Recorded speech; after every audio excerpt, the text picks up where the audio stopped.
सोचिए, अगर किसी पिता को अपने ही बेटे से इतनी नफरत हो कि वह उसे सिर्फ छोटे कद की वजह से मरवा दे, तो क्या होगा। कहानी शुरू होते दिखाया जाता डेक अपने पिता का स्वागत पूरे सम्मान के साथ किया था, लेकिन फिर भी उसके पिता ने उसे मार डालने का आदेश दे दिया, सिर्फ इसलिए क्योंकि उसका कद छोटा था और पिता को लगता था कि इससे पूरे कबीले की बदनामी होगी। इसके बाद पिता ने अपने बड़े बेटे कुई को आदेश दिया कि वह अपने छोटे भाई डेक को मार दे। पिता की आज्ञा के सामने कोई कुछ नहीं कर सका और उसने अपनी लाइट ब्लेड निकाल ली। डर से कांप रहा डेक जमीन पर बैठकर उससे रहम की भीख मांगने लगा। कुई ने तलवार उठाई, डेक ने आंखें बंद कर ली, लेकिन आखिरी पल में कुई का दिल बदल गया। उसने अपने भाई को मारने की जगह उसे बचाने का फैसला किया। कुई ने तुरंत प्लाज्मा बीम चालू की और डेक को खींचकर स्पेसशिप में भेज दिया। फिर एनर्जी शील्ड से पिता का घातक हमला रोक लिया। डेक बाहर आकर लड़ना चाहता था, लेकिन कुई ने जहाज को लॉक कर दिया। अब डेक अंदर से ही अपने भाई और पिता की लड़ाई देख रहा था। शुरुआत में कोई बराबरी से लड़ रहा था, लेकिन जैसे ही पिता अदृश्य हो गए, कोई कमजोर पड़ गया। अचानक एक वार में उसका हाथ कट गया। स्पेसशिप के अंदर बैठा डेक जोर जोर से चिल्ला रहा था और पिता से रहम मांग रहा था, लेकिन पिता के दिल में जरा भी दया नहीं थी। उन्होंने अपनी लाइट ब्लेड कुई के शरीर में घुसा दी। मरने से पहले कुई ने अपनी कटी हुई बांग से स्पेसशिप चालू किया और जहाज को जिना ग्रह की दिशा में भेज दिया। स्पेसशिप की तेज रफ्तार के कारण डेक बेहोश हो गया। जब उसे होश आया, तब तक वह जिना ग्रह पर पहुंच चुका था, लेकिन जहाज बहुत ज्यादा खराब हो चुका था और कभी भी गिर सकता था। मजबूर होकर उसने इजेक्शन सीट चालू कर दी। वह सीट के साथ आसमान में निकल तो गया, लेकिन तभी एक उड़ने वाला ड्रैगन उस पर हमला कर देता है। हमले से सीट की ताकत खत्म हो जाती है और वह पहाड़ की तरफ गिरने लगती है। खुशकिस्मती से डेक बच जाता है। इसके बाद वह आसपास का इलाका देखने लगा और अपने हथियारों की गिनती करने लगा। उसके पास थे एक प्लाज्मा एनर्जी धनुष, एक खींचने वाला भाला, एक प्लाज्मा फ्लाइंग ब्लेड और 4 आइस ग्रेनेड। तभी अचानक पीछे से आवाज आई। वह देखने ही वाला था कि अचानक एक आदमखोर बेल उस पर हमला कर देती है और उसका भाला खींचकर ले जाती है। डेक तुरंत अपनी तलवार निकालता है, लेकिन दूसरी बेल उसका शरीर जकड़ लेती है। काफी कोशिश के बाद वह खुद को छुड़ा लेता है, लेकिन आसपास बहुत सारी बेलें थीं। खतरे के समय डेक जमीन से अपना प्लाज्मा धनुष उठा लेता है। छूटने के बाद उसे पास में एक छोटा पहाड़ दिखाई देता है। उसे लगता है कि वहां जाकर वह बेलों से बच सकता है, लेकिन चारों तरफ बेलें ही बेलें थीं। अब उसके पास लड़ने के अलावा कोई रास्ता नहीं था। उसने अपनी तलवार से हमला करती हुई बेल को बीच से काट दिया। फिर दूसरी बेल पर कूदकर तेज दौड़ा और एक लंबी छलांग लगाकर छोटे पहाड़ पर पहुंच गया। दूरी ज्यादा होने की वजह से बेलें अब उस तक नहीं पहुंच सकती थीं। इसके बाद डेक नदी के पास जाकर अपने घाव धोने लगा। तभी उसकी नजर एक बड़े हरे कीड़े पर पड़ी। वह बिना सोचे उसे पकड़ लेता है, लेकिन अचानक वह कीड़ा तेजी से फूलने लगता है। अब डेक को समझ आ गया कि यह ग्रह हर जगह खतरों से भरा हुआ है। इन घटनाओं के बाद डेक बहुत सावधान हो गया, लेकिन फिर भी वह गलती से एक ऐसी जगह पहुंच गया जहां हर तरफ जहरीली कांटेदार घास थी और उसके ऊपर आसमान में एक ड्रैगन चक्कर लगा रहा था। तभी पहाड़ी पर खड़ी एक महिला उसे आवाज देती है। वह कहती है कि ऊपर उड़ रहा ड्रैगन बहुत खतरनाक है और किसी भी समय हमला कर सकता है। जैसे ही वह यह कहती है, वह ड्रैगन नीचे एक पत्थर फेंकती है और यहीं से असली खतरा शुरू होने वाला था। असल में वह ड्रैगन शिकार करने के लिए जहरीली घास का इस्तेमाल करता था। महिला ने बताया कि ये जहरीले कांटे वाली घास इंसान को तुरंत लकवा मार देती है और जब शिकार हिल नहीं पाता, तब ड्रैगन आराम से आकर उसे खा जाता है। महिला ने डेक से कहा, घबराओ मत, मैं तुम्हारी मदद कर सकती हूँ। लेकिन डेक ने घमंड से जवाब दिया कि आयरन ब्लड योद्धाओं को किसी की मदद की जरूरत नहीं होती। पर जैसे ही महिला ने शिशा का नाम लिया, डेक अचानक चौंक गया, लेकिन वह कुछ सोच ही पाता उससे पहले दूसरा हमला शुरू हो गया। अचानक चारों तरफ जहरीली घास फटने लगी और कांटे हर दिशा में उड़ने लगे। डेक घबराकर इधर उधर भागने लगा, लेकिन घास की संख्या इतनी ज्यादा थी कि कुछ ही पलों में उसका पूरा शरीर कांटों से भर गया। धीरे धीरे उसका होश भी जाने लगा। तभी महिला ने कहा कि उसे एक हथियार चाहिए, तभी वह डेक को बचा सकती है। मजबूर होकर डेक ने जोखिम उठाया और अपना प्लाज्मा फ्लाइंग ब्लेड उसकी तरफ फेंक दिया। जैसे ही ड्रैगन अंतिम हमला करने वाला था,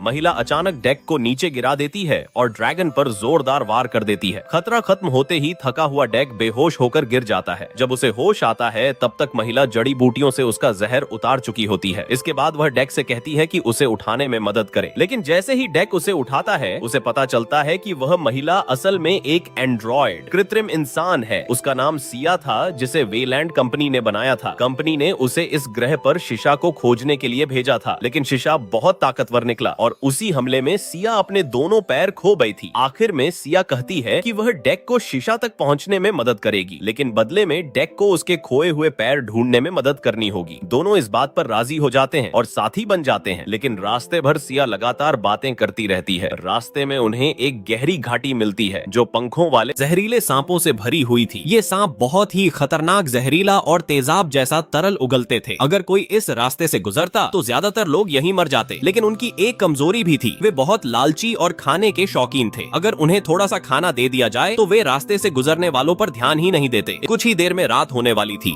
इसलिए दोनों ने एक गुफा में रुककर रात बिताने का फैसला किया। वहीं सिया ने डेक को बताया कि उसके साथ मिशन पर एक और एंड्रॉइड था जिसका नाम टेत्सा था। दोनों ही बहुत एडवांस्ड एंड्रॉइड थे जिनके पास इंसानों जैसी भावनाएं और खुद सोचने वाला दिमाग था, लेकिन जब उनका सामना शिशा से हुआ तब दोनों बुरी तरह घायल हो गए और उसी दौरान एक दूसरे से बिछड़ गए। सिया की कहानी सुनते सुनते डेक को नींद आ गई और वह सो गया, लेकिन उसी समय टेत्सा को कंपनी ने ढूंढ लिया था। कंपनी उसे वापस ले गई और उसकी मरम्मत कर दी। मरम्मत के बाद कंपनी ने उसे एक नया मिशन दिया। उसे शिशा को ढूंढना था और साथ ही डेक को भी खत्म करना था, क्योंकि वह कंपनी के लिए संभावित खतरा बन सकता था और अगर इस बार भी मिशन फेल हुआ तो कंपनी उसे हमेशा के लिए नष्ट कर देगी। अगली सुबह डेक को बहुत जोर की भूख लगी। अब उसे किसी भी हालत में कुछ खाने का इंतजाम करना था। तभी उसकी नजर आगे एक गैंडे जैसे बड़े जानवर पर पड़ी। सिया ने बताया कि इन्हें प्राचीन जंगली बैल कहा जाता है और ये असल में शिशा का पसंदीदा शिकार हैं, लेकिन डेक को इससे कोई फर्क नहीं पड़ा। उसने कहा, चाहे यह किसी का भी खाना हो, अब यह मेरा खाना बनेगा। लेकिन उसे यह नहीं पता था कि पास में उगी हुई तेज धार वाली घास रेजर ग्रास थी जो बैलों का भोजन थी। डेक उस बैल को पकड़ने का तरीका सोच ही रहा था कि तभी एक अजीब सा बंदर जैसा जीव पेड़ से कूदकर नीचे आ गया। उसका रूप इतना अजीब था कि सिया भी उसकी प्रजाति नहीं पहचान पाई, लेकिन देखने से लग रहा था कि वह बहुत शरारती और चंचल है। वह सीधे घास के बीच कूद गया। इससे दो जंगली बैल डर गए और अलग अलग दिशाओं में भागने लगे। मौका देखकर डेक तुरंत पेड़ पर चढ़ गया ताकि सही समय पर हमला कर सके, लेकिन उसने नीचे की टहनी को नजरअंदाज कर दिया जो उसके भारी वजन को सहन नहीं कर पाई। खुशकिस्मती से वह बच गया। फिर वह तेजी से कूदकर सीधे बैल की पीठ पर जा गिरा, लेकिन बैल ने उसे झटका देकर नीचे फेंक दिया। गुस्से में डेक जोर से चिल्लाया। उसने कहा, अगर बैल नहीं पकड़ा जा रहा तो इस बंदर को ही पकड़ लेते हैं, कम से कम पेट तो भर जाएगा। लेकिन तभी अचानक बैल उनकी तरफ दौड़ पड़ा। डेक ने तुरंत छोटे बंदर को धक्का दिया और अपने हाथ में पकड़ी लाइट ब्लेड जोर से फेंक दी। डेक को लगा कि अब वह जीत गया है, लेकिन तभी अचानक एक बड़ा टेंटेकल, लंबा चिपचिपा हाथ आकर उसे गिरा देता है। धीरे धीरे वह टेंटेकल कसने लगता है और उसी के साथ एक भयानक मुंह खुलने लगता है। ऐसा लग रहा था कि दोनों अब उस राक्षस का खाना बनने वाले हैं। तभी छोटा बंदर अपनी जान की परवाह किए बिना सीधे उस राक्षस के मुंह में कूद जाता है। उसका कठोर खोल राक्षस के दांतों को रोक देता है। दर्द से तड़पकर राक्षस अपने टेंटेकल ढीले कर देता है। डेक जैसे ही उठता है वह छोटा बंदर भी ऊपर से धड़ाम से नीचे गिर जाता है, लेकिन खतरा अब भी खत्म नहीं हुआ था। पेट भर लेने के बाद भी वह राक्षस उन्हें इतनी आसानी से जाने नहीं देने वाला था। तीनों अभी अभी एक बड़ी लड़ाई से निकले थे, इसलिए अब उनके पास बस जान बचाकर भागने का ही रास्ता था। लेकिन थोड़ी दूर जाकर उनका रास्ता चांदी जैसी तेज धार वाली घास ने रोक दिया। छोटा बंदर खुद को गोल बनाकर आगे लुढ़कते हुए भागने लगा। उधर डेक ने एक बड़ा पेड़ काटकर गिरा दिया और अपना शिकार करने की योजना शुरू कर दी। लंबी टांगों की वजह से राक्षस बहुत तेजी से भागा और उसने भागते हुए बंदर को पकड़ लिया। जैसे ही वह उसे खाने वाला था तभी डेक गिरे हुए पेड़ पर दौड़ते हुए उछला और सीधे राक्षस के सिर पर पहुंच गया। वह तुरंत संतुलन बनाकर खड़ा हुआ और अपनी मुड़ी हुई तलवार से राक्षस का सिर चीर दिया। रात को तीनों आग के पास बैठे और आज के शिकार का मांस पकाकर खाने लगे। धीरे धीरे सच्चाई जानने के बाद डेक का गुस्सा भी थोड़ा शांत हो गया। लेकिन अगली सुबह जब छोटा बंदर अभी सो रहा था, डेक सिया को अपनी पीठ पर लेकर चुपचाप निकल पड़ा, क्योंकि डेक को शिकार करना अकेले पसंद था और वह सिया को सिर्फ इसलिए साथ ले जा रहा था क्योंकि वह उसे रास्ता दिखा सकती थी। कई दिनों तक पहाड़ों और जंगलों को पार करने के बाद आखिरकार वे कारिस नाम के विशाल जीव के ठिकाने तक पहुंच गए। यहीं सिया को अपने शरीर का निचला हिस्सा दिखाई देता है। डेक उसे उठाकर एक मेज पर रख देता है। सिया अपने उपकरण निकालकर अपने शरीर को ठीक करना शुरू करती है। जैसे ही वह एक धातु की तार अपने कान में लगाती है, उसकी टूटी हुई टांगों में फिर से हलचल शुरू हो जाती है। लेकिन तभी सिया डेक से कहती है कि उसे तुरंत यहाँ से निकल जाना चाहिए क्योंकि उसने इस जगह की लोकेशन अपने साथियों को भेज दी है और वे भी यहाँ कारिस को पकड़ने ही आ रहे हैं। यह सुनकर डेक को एहसास होता है कि उसका इस्तेमाल किया गया है। गुस्से में वह फैसला करता है कि वह खुद ही पहले कारिस को पकड़कर यहाँ से ले जाएगा। इसके बाद वह अपनी तलवार से जमीन पर फैला हुआ तेल जलाता है और घना धुआं पैदा करता है ताकि कारिस का ध्यान इधर आ जाए। कुछ ही देर में सचमुच